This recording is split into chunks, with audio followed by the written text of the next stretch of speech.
Porsche. The name itself brings to mind sleek sports cars, racing victories, and a legacy of engineering excellence. But behind the polished chrome and roaring engines lies a much darker, more complicated story.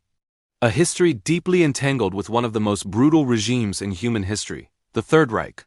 To understand Porsche, we have to go back to its founder, Ferdinand Porsche, a brilliant but ambitious engineer with a vision that would change the world of automobiles forever. Ferdinand Porsche wasn't just a car guy, he was a genius. By the early 1930s, he had already designed for companies like Mercedes-Benz and Auto Union. He dreamed of creating a people's car, a simple, affordable vehicle for the masses. This dream, however, found a powerful and sinister supporter, Adolf Hitler. When Hitler came to power, he shared this vision, but for his own reasons. A car for every German family wasn't just about mobility. It was a powerful propaganda tool, a symbol of national prosperity and technological might under his new order. In 1934, Ferdinand Porsche met with Hitler, and the two quickly found common ground. Porsche was commissioned to design the Volkswagen, literally the people's car. This project would become the foundation of his future empire. He received immense government funding and political backing. He became not just a key industrialist, but a favored figure of the regime. He was awarded the German National Prize for Art and Science, and he even joined the Nazi Party and became a high-ranking officer in the SS. The car he designed is iconic, the Volkswagen Beetle.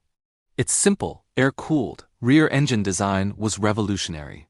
But as Germany prepared for war, the dream of a car for every family was put on hold. The brand-new factory built for the Volkswagen didn't produce family cars. Instead, its production lines were converted to serve the German war machine.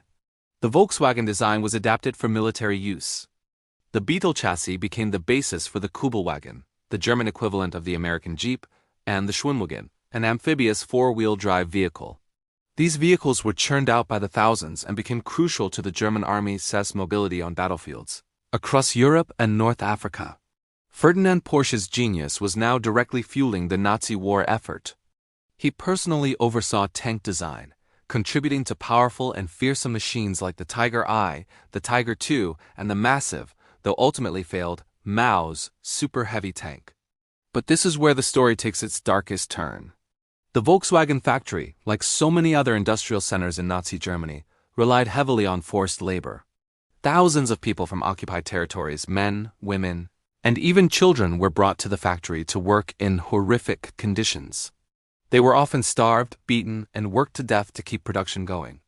Prisoners of war and concentration camp inmates were also part of this brutal system. Ferdinand Porsche was not just aware of this. He was actively involved. Historical records show he personally requested workers from the SS, knowing full well they were slave laborers. As the war ended and the Allied forces closed in, the reality of this collaboration came to light.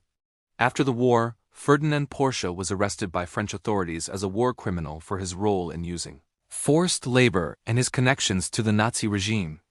He was imprisoned for 20 months but was ultimately released without a formal trial. He always maintained that he was just an engineer, apolitical, and simply doing his job. But the evidence suggests a much deeper level of complicity, driven by ambition and opportunity. While Ferdinand was in prison, it was his son, Ferry Porsche, who kept the family business alive. In a small sawmill in Gmünd, Austria, Ferry and a small team began to realize a different dream. Using leftover Volkswagen parts from the war, they started to design their own sports car.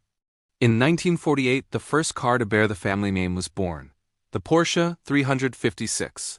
It was a small, lightweight, rear-engine sports car that inherited the engineering DNA of the Beetle, but was built for performance and driving pleasure. The 356 was a success. It established the core principles that would define Porsche for decades to come: engineering precision, minimalist design, and the focus on the driving experience. When Ferdinand was released, he approved of his son's work, and the company relocated back to Stuttgart, Germany. The Porsche we know today was truly born. Ferdinand Porsche passed away in 1951, leaving behind a complex legacy. He was an engineering visionary whose work led to both the humble Beetle and the high-performance Porsche 911. But he was also a man who made a pact with a monstrous regime, whose factories ran on human suffering, and whose genius was weaponized for a brutal war of conquest. For many years, the company didn't speak about this part of its history.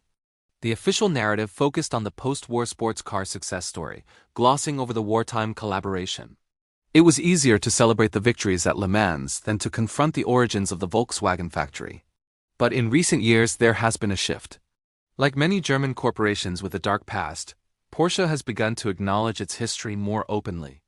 The company funded independent historical research to examine its role during the Nazi era, and the findings confirmed the extensive use of forced labor and Ferdinand Porsche's deep involvement with the regime. Today, driving a Porsche is an experience of luxury and power. But it's important to remember that the foundations of this automotive giant are built on a history that is anything but glamorous. It's a story of genius and ambition colliding with ideology and war. It reminds us that even the most celebrated symbols of design and engineering can have origins rooted in a difficult and uncomfortable past. Understanding this history doesn't diminish the quality of the cars today, but it adds a crucial layer of context. It's a powerful reminder that behind every great brand, there's a human story, and sometimes, that story is a very dark one. Thank you for watching. If you found this look into history interesting, make sure to like, subscribe, and hit the bell icon so you don't miss our next deep dive. See you in the next video.